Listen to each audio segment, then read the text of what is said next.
Hello every, welcome back to Vijuvala 2.0. ഈ ഒരു video എന്ന് പറയുന്നത് ഒരു സ്പെഷ്യൽ വീഡിയോ ആണ്. കാരണം ഒരുപാട് കുട്ടികളുടെ ഒരു റിക്വസ്റ്റ് പ്രകാരമാണ് മിസ് ഈ വീഡിയോ ഇടുന്നത്. അതായത് മിസ്സിൻ്റെ അടുത്ത് വരുന്ന ഒരുപാട് സംശയങ്ങൾക്കുള്ള ഉത്തരമാണ് ഈ ഒരൊറ്റ വീഡിയോ. നിങ്ങൾക്ക് തംബ്നെയിൽ കണ്ടപ്പോൾ തന്നെ മനസ്സിലായിട്ടുണ്ടാവും. കുറേ കുട്ടികൾ മിസ്സിനെ വാട്സാപ്പിൽ ഇതുപോലെ അവരുടെ റിസൾട്ട് അയക്കും. എന്നിട്ട് എത്ര മാർക്ക് എനിക്ക് ഇനി ജയിക്കാൻ വേണം, ഓൾറെഡി ഫെയിൽഡായ സ്റ്റുഡൻസ് ആയിരിക്കാം. അവർ പിന്നീട് മിസ്സേ എനിക്ക് ഇനി എത്ര മാർക്ക് വേണം ജയിക്കാൻ, ആ മാർക്കിന് മാത്രം ഞാൻ പഠിച്ചാൽ മതിയില്ലേ, അല്ലെങ്കിൽ ഒരു മാർക്ക് കിട്ടിയാൽ ജയിക്കുമോ, പലരും പലതും പറയുന്നുണ്ടല്ലോ, എനിക്ക് അക്കൗണ്ടൻസിൽ C+ ആണ്, എന്നാൽ ഞാൻ അതിൽ ഫെയിൽഡ് എന്നാണല്ലോ കാണിക്കുന്നതെന്നൊക്കെ പറഞ്ഞിട്ടുള്ള സ്റ്റുഡൻസ് മിസ്സിന് മെസ്സേജ് അയക്കാറുണ്ട്. അവർക്കുള്ള ഒരു വ്യക്തമായിട്ടുള്ള ഒരു വീഡിയോ ആണിത്. ക്ലിയർ ആയിട്ടാണ് മിസ്സ് പറയുന്നത്. ഇതിലെ പ്രാക്ടിക്കൽ എക്സാം ഉള്ള സബ്ജക്റ്റിനും പ്രാക്ടിക്കൽ എക്സാം ഇല്ലാത്ത സബ്ജക്റ്റിനും രണ്ട് രീതിയിലാണ് പാസ് നമ്മൾ നോക്കുക. അതാദ്യം മനസ്സിലാക്കാം. ഫസ്റ്റ് മിസ് പ്രാക്ടിക്കൽ എക്സാം ഇല്ലാത്ത സബ്ജക്റ്റുകളുടെ കാര്യം പറയാം. പ്രാക്ടിക്കൽ എക്സാമുകൾ ഇല്ലാത്ത സബ്ജക്റ്റുകൾ എന്ന് പറയുമ്പോൾ ഇക്കണോമിക്സ്, ബിസിനസ്, ഇംഗ്ലീഷ്, മലയാളം അല്ലെങ്കിൽ ഹിന്ദി, ഉറുദു എന്നിവ. ദെൻ ഇത് നാലും, ഇപ്പം English, business, economics, Malayalam, Hindi. ഇനിയിപ്പോൾ ഇതിലെ ചില സ്റ്റുഡൻസിന് അക്കൗണ്ടൻസി പ്രാക്ടിക്കൽസ് ഉണ്ട്, പ്രാക്ടിക്കൽസ് ഇല്ല. AFS സ്റ്റുഡൻസ് എന്നിടാം. AFS കുട്ടികൾക്ക് പ്രാക്ടിക്കൽസ് ഇല്ല, സോ നമ്മളത് അങ്ങനെ ഇട്ടു. ഇത്രയും സബ്ജക്റ്റുകൾ നമുക്ക് പ്രാക്ടിക്കൽ എക്സാമുകൾ ഇല്ലാത്ത സബ്ജക്റ്റുകളാണ്. ഇതെല്ലാം പ്രാക്ടിക്കൽ എക്സാം ഇല്ലാത്തത് കൊണ്ട് തന്നെ ഇതെല്ലാം നമുക്ക് 80 മാർക്കിനാണ് ക്വസ്റ്റ്യൻ പേപ്പർ വന്നിട്ടുണ്ടാവുക, നിങ്ങൾ പഠിച്ച എക്സാം എഴുതിയിട്ടുണ്ടാവുക. ഇനി അത്രയും മനസ്സിലായല്ലോ. ഇത് നമുക്ക് +1 മാർക്കും +2 മാർക്കും ആഡ് ചെയ്ത് ടോട്ടൽ കണ്ടിട്ടാണ് നമ്മൾ പാസ്സായോ ഇല്ലയോ എന്ന് പറയാം. നിങ്ങൾ +1ലും +2ലും കിട്ടിയ മാർക്ക് എത്രയാണോ അത് ആഡ് ചെയ്തിട്ട് ഔട്ടറിൽ ഒരു എമൗണ്ട് എടുക്കും. അതിൽ പ്രാക്ടിക്കൽ എക്സാം ഇല്ലാത്തവർക്ക് പിന്നീട് അവിടെ കിട്ടിയിട്ടുണ്ടാവുക C മാർക്കാവും 20. ഇത് നമ്മൾ കൺസിഡർ ചെയ്യുന്നേ ഇല്ല പാസ്സാവാൻ. C mark 20ൽ 20 കിട്ടിയവരെ 19, 18. ഈ C മാർക്ക് നിങ്ങൾക്ക് സ്കൂളിൽ നിന്ന് നിങ്ങളെ ടീച്ചേഴ്സ് കയറ്റി വിടുന്നതാണ്. ഇത് നമ്മുടെ പാസ്സാവുന്നതുമായിട്ട് ഒരു ബന്ധവുമില്ല. പറയട്ടെ, കൃത്യമായി പറയട്ടെ. ഇതിലിപ്പോൾ 20ൽ 20 കിട്ടിയെന്ന് വെച്ച് നിങ്ങൾ പാസ്സായിട്ടില്ല. അതായത് C മാർക്കിൽ പാസ്സായിട്ടുണ്ടാവാം. നിങ്ങൾ ആ സബ്ജക്റ്റിൽ പാസ്സാവണമെന്നുണ്ട് എങ്കിൽ നമ്മൾ TE മാർക്ക് ഉണ്ടാവും. TE മാർക്ക് എന്ന് പറയുമ്പോൾ പ്രാക്ടിക്കൽ എക്സാമും C മാർക്കും അല്ലാതെ നിങ്ങൾ എക്സാം ഷീറ്റിൽ അല്ലെങ്കിൽ ആൻസർ ഷീറ്റിൽ 3 സെക്ഷനായിട്ടുള്ള TE മാർക്ക് എന്ന് വെച്ചാൽ നിങ്ങൾ എഴുതി കിട്ടിയ എക്സാമിനേഷൻ മാർക്ക്. നിങ്ങൾ ക്വസ്റ്റ്യൻ പേപ്പർ നോക്കി ക്വസ്റ്റ്യൻ പേപ്പറിലെ ക്വസ്റ്റ്യൻസ് ഒക്കെ നിങ്ങൾ എഴുതിയ മാർച്ചിലെ എഴുത്ത് പരീക്ഷയിലുള്ള മാർക്ക് നോക്കിയാലാണ് നമ്മൾ പാസ്സായോ ഇല്ലയോ എന്ന് പറയാം. ഇനി 80ൽ +1ൽ നിങ്ങൾക്ക് ഒരു 24ഉം +2ൽ നിങ്ങൾക്കൊരു 24ഉം കിട്ടിക്കഴിഞ്ഞാൽ 48 കഴിഞ്ഞാൽ നിങ്ങൾ അവിടെ പാസ്സായി. ഇനി +1ൽ നിങ്ങൾക്ക് 24 ഒന്നുമില്ല, +1ൽ നിങ്ങൾക്കൊരു 12 മാർക്കേ ഉള്ളൂ. പക്ഷേ എനിക്ക് +2ൽ ഇതിൽ നമുക്ക് ടോട്ടൽ നമുക്ക് 48 കിട്ടണം പാസ്സാവാൻ. 80ലെ ഈ ടോട്ടൽ മാർക്ക് നമുക്ക് 48 വേണം. പക്ഷേ എനിക്ക് +1ൽ 12ഉം +2ൽ നിങ്ങൾക്കൊരു 36ഉം കിട്ടിയിട്ടുണ്ടെങ്കിൽ നിങ്ങൾ അവിടെ പാസ്സാണ്. കാരണം എന്താ, ഇത് രണ്ടും കൂടി ആഡ് ചെയ്തിട്ട് 48 കിട്ടുന്നുണ്ട്. ഇനി ഫെയിൽഡായ കുട്ടികൾക്ക് എങ്ങനെ ഫെയിൽഡായി എന്ന് പറയാം. +1ൽ ഒരു 24 കിട്ടിയിട്ട് നിങ്ങൾ +2ൽ ഒരു 20 ഉള്ളെങ്കിൽ നിങ്ങൾക്ക് 44 ആണ്, നിങ്ങൾ പാസ്സായിട്ടില്ല. എത്ര മാർക്ക് അവിടെ നിങ്ങൾക്ക് ജയിക്കാൻ വേണം? നിങ്ങൾക്ക് 4 മാർക്ക് കുറവിനാണ് നിങ്ങൾ എന്തായത്, ഫെയിൽഡായത്. ഇനി നിങ്ങൾ ഓൾറെഡി അതിൽ ഫെയിലായി. ഇപ്പോൾ ഈ ഒരു സബ്ജക്റ്റിൽ നിങ്ങളിപ്പോൾ 80ലുള്ള ഇതിൽ ഫെയിൽഡായി. നിങ്ങൾ എക്സാം എഴുതാൻ തീരുമാനിച്ചു. എത്ര മാർക്ക് വേണം ജയിക്കാൻ അവിടെ? ഈ 4 മാർക്കാണോ വേണ്ടത്? അല്ല. പ്രത്യേകം ശ്രദ്ധിക്കുക. ഈ 4 മാർക്ക് കിട്ടല്ല വേണ്ടത്. ഈ 20 എന്ന് പറഞ്ഞ മാർക്ക് അവിടുന്ന് കട്ടായി പോയി. എക്സാം എഴുതി നിങ്ങളവിടെ 24 തന്നെ വാങ്ങണം. അതായത് +1ലെ മാർക്ക് അവിടെ സ്റ്റേബിളായി നിൽക്കുകയും +2ൽ നിങ്ങൾ ഫെയിൽഡായ ആ മാർക്ക് അവിടുന്ന് കട്ടായി പോവുകയും ഇനി നിങ്ങൾ എഴുതുന്നതിൽ 24 കിട്ടിയാൽ നിങ്ങളതിൽ പാസ്സായി. മനസ്സിലായെന്ന് വിചാരിക്കുന്നു. ഇനി ഇതൊന്നും കൂടി വേറൊരു എക്സാമ്പിൾ പറയുകയാണെങ്കിൽ നിങ്ങൾ +1 ഇതാ എടുക്കുന്നു, +2. +1ൽ നിങ്ങൾക്കൊരു 36 മാർക്ക് ഉണ്ട്. +1ൽ നിങ്ങൾക്കൊരു 36 മാർക്ക് ഉണ്ട്.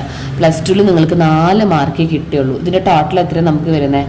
40 മാർക്കാണ്. നിങ്ങൾ പാസ്സായോ? ഇല്ല, പാസ്സായിട്ടില്ല. ഇവിടെ നിങ്ങൾ എന്ത് ചെയ്യാൻ തീരുമാനിച്ചു? എക്സാം എഴുതാൻ തീരുമാനിച്ചു. നിങ്ങൾ എത്ര മാർക്കിനോട് ജയിക്കാൻ വേണം? ഈ 4 മാർക്ക് അവിടെ എടുക്കുമോ? ഇല്ല. ഈ 36 മാർക്ക് അവിടെ സേഫ് ആയിട്ടുണ്ടാവും. നിങ്ങൾക്ക് 48 മാർക്കാണ് ജയിക്കാൻ വേണ്ടത്.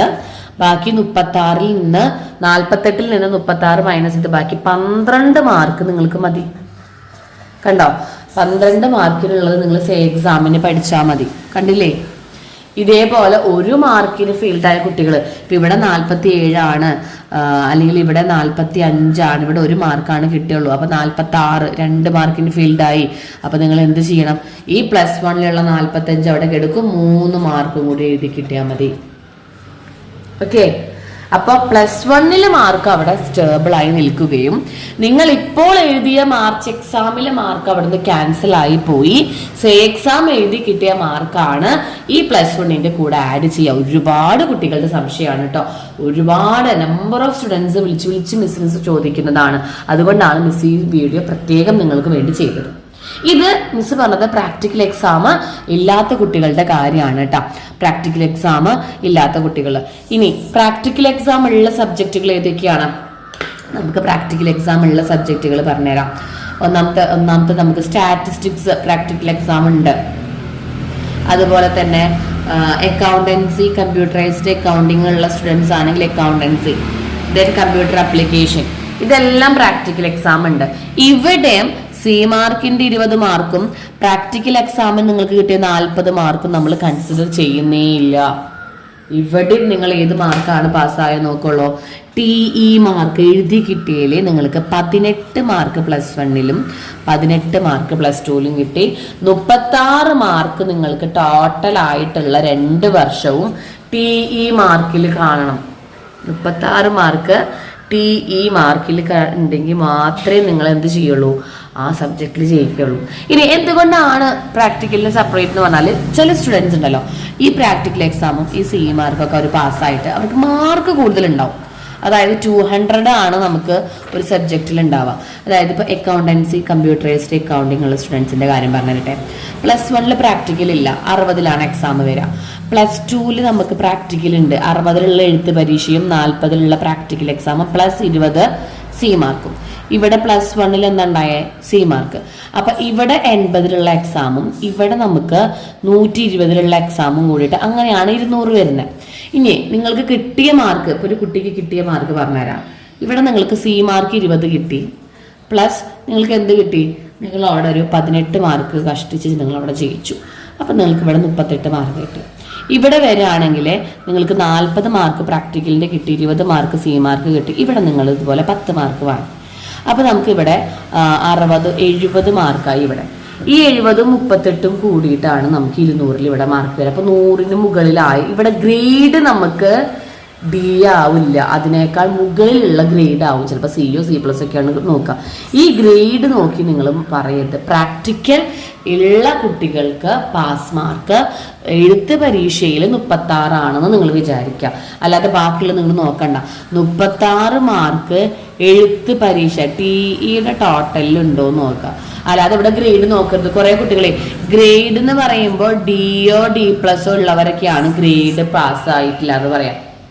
അപ്പൊ ഗ്രേഡ് നോക്കുമ്പോൾ ചിലപ്പോൾ നിങ്ങൾക്ക് ഇതില് C+, CO ഒക്കെ എടുക്കുന്നുണ്ടാവും. പക്ഷെ നിങ്ങൾ ഫെയിൽഡ് ആണ്. കാരണം എന്താ? പ്രാക്ടിക്കൽ എക്സാമിൽ 40 അവിടെ കയറി വന്നത് കൊണ്ടാണ് അവിടെ ഗ്രേഡ് മാറിയത്. അപ്പൊ ഗ്രേഡ് നോക്കി നിങ്ങൾ എന്ത് ചെയ്യരുത്? പാസ്സായോ പാസ്സായിട്ടില്ലോ നോക്കരുത്. നിങ്ങൾ ഏത് മാത്രം നോക്കുക? മാർക്ക് അടിസ്ഥാനത്തിൽ. ഏതിന്റെ മാർക്കാണ് നോക്കുക? ഈ TEയുടെ മാർക്ക് നോക്കിയിട്ട് വേണം നിങ്ങൾ പാസ്സാവാൻ. മനസ്സിലായെന്ന് വിചാരിക്കുന്നു. ഇനി നിങ്ങളോട് പറയാനുള്ള വേറൊരു കാര്യം, ഇപ്പൊ നിങ്ങൾ ഗ്രേഡൊന്നും എല്ലാം മനസ്സിലായിട്ടാണ് നിങ്ങൾക്ക് കൊമേഴ്സിന്റെ സാബാച്ച് വരുന്ന കുട്ടികളാണ് എങ്കിൽ ഇപ്പൊ പ്രാക്ടിക്കലും മാർക്കൊന്നും നമുക്കിനി ഇല്ല. നമ്മൾ എഴുതിയിട്ട് തന്നെ എഴുത്ത് പരീക്ഷയിൽ തന്നെ നമ്മൾ ആ മാർക്ക് വാങ്ങിയേ പറ്റൂ. അങ്ങനെയുള്ള കുട്ടികൾക്ക് മിസ്സിന്റെ കൂടെ മിസ് ക്ലാസ് എടുക്കുന്നുണ്ട്. നിങ്ങൾക്ക് ഓൺലൈനായിട്ട് സാബാച്ച് സ്റ്റാർട്ട് ചെയ്തിട്ടുണ്ട്. 7907664613 എന്ന് പറഞ്ഞ നമ്പറിൽ കോൺടാക്ട് ചെയ്യാം. കൊമേഴ്സ് സബ്ജക്റ്റുകളായ, ഇപ്പം നമ്മൾ പറഞ്ഞ കൊമേഴ്സ് സബ്ജക്റ്റുകളായ accountancy, business studies, economics and computer application ഒക്കെയാണ് നമ്മൾ ക്ലാസ് എടുക്കുന്നത്. മിസ് എടുക്കുന്ന ക്ലാസ്സുകളെല്ലാം യൂട്യൂബിൽ നിങ്ങൾ എങ്ങനെയാണോ ക്ലാസ് കാണുന്നത് അതുപോലെ ആയിരിക്കും. ഓക്കെ ആണെങ്കിൽ അഡ്മിഷൻ എടുക്കാനായിട്ട് കോൺടാക്ട് ചെയ്യുക. പിന്നെ ഒരു ടെൻഷനും കൂടാതെ വരിക. നമ്മൾ 3 വർഷമായിട്ട് വളരെയധികം സക്സസ്ഫുൾ ആയിട്ട് തന്നെയാണ് സാബാച്ച് കൊണ്ടുപോയിട്ടുള്ളത്.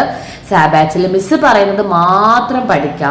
ഇനി സ്റ്റഡി മെറ്റീരിയൽസ്, ക്വസ്റ്റ്യൻ പേപ്പേഴ്സ് ഒന്നും നിങ്ങളെ കയ്യിലില്ലെങ്കിൽ മിസ്സിന്റെ കയ്യിൽ ക്വസ്റ്റ്യൻ പേപ്പേഴ്സ്, അനാലിസിസ് എല്ലാം ഉണ്ട്. നമുക്കൊരു 4 വർഷത്തെ ക്വസ്റ്റ്യൻ പേപ്പേഴ്സ് കാണാപാഠം വേണമെങ്കിൽ പഠിക്കാം. അല്ലെങ്കിൽ ഒരുപാട് ക്വസ്റ്റ്യൻ പേപ്പേഴ്സ് നമുക്ക് കവർ ചെയ്ത് പഠിക്കാനായിട്ട് പറ്റും. സോ അങ്ങനെയുള്ള സ്റ്റഡി മെറ്റീരിയൽസിനെ കുറിച്ചിട്ടൊന്നും ടെൻഷൻ ആവണ്ട. നിങ്ങൾക്ക് ഡെയിലി പഠിക്കണമെന്ന് മതി, പാസ്സാവണമെന്ന് മതി എന്നുണ്ടെങ്കിൽ മാത്രം ഇങ്ങോട്ടേക്ക് പോരാ. നിങ്ങൾക്ക് വേണ്ട എല്ലാ സപ്പോർട്ടും നമ്മൾ തരുന്നതാണ്. മിസ്സിന്റെ മുന്നിലുള്ള എല്ലാ കുട്ടികളും സേഫ് സ്റ്റുഡൻസ് ആണ് എന്ന് പറഞ്ഞിട്ടാണ് മിസ് ക്ലാസ് എടുക്കുന്നത് വെച്ച് കഴിഞ്ഞാൽ നമുക്ക് ബിലോ ആവറേജ് കുട്ടികളാണ്, നിങ്ങളെ താഴെയായിട്ട് കാണാനല്ല, നിങ്ങൾക്ക് ആ ഒരു രീതിയിലുള്ള സപ്പോർട്ട് നൽകാൻ വേണ്ടിയിട്ടാണ് മിസ് അങ്ങനെ പറഞ്ഞത്. സോ എല്ലാവർക്കും അഡ്മിഷൻ എടുക്കണമെന്നുണ്ടെങ്കിൽ എത്രയും വേഗം അഡ്മിഷൻ എടുക്കാം. നമ്മളൊരു 27th 28th ഒക്കെ ആകുമ്പോഴേക്കും നമ്മൾ ക്ലാസ് സ്റ്റാർട്ട് ചെയ്യും. അപ്പോൾ തുടക്കത്തിൽ തന്നെ കൂടെ ഉണ്ടാവാനായിട്ട് നോക്കാം. Okay every one, thank you so much.